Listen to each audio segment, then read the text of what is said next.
ఒక్క మనవి. ఏమిటి? రావులపల్లి నుంచి నీలకంఠం గారట తమ దర్శనం కోసం దయచేశారు. ఎందుకు?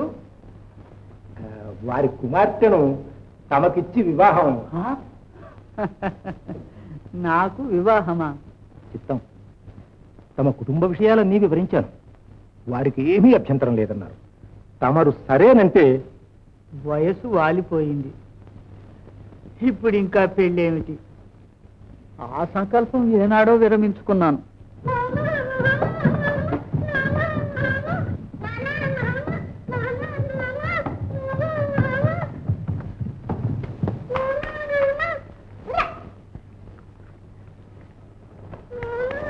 ఏమిటమ్మా అది?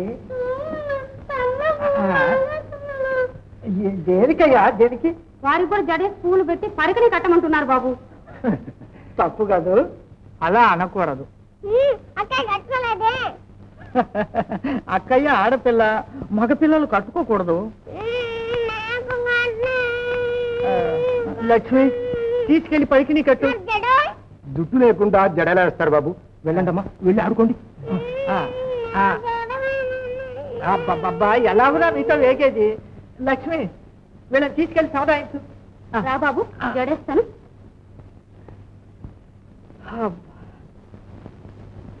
ఇందుకే తమకు నేను ఇంతగా మనవి చేస్తున్నాను. పిల్లల సంరక్షణ తమ వల్ల అవుతుందా? పెళ్లి ఆడితే పిల్లలకు తల్లి వస్తుంది, తమకి ఈ బాధ్యత తప్పుతుంది. మా మాట కాదనకండి, అంగీకరించండి.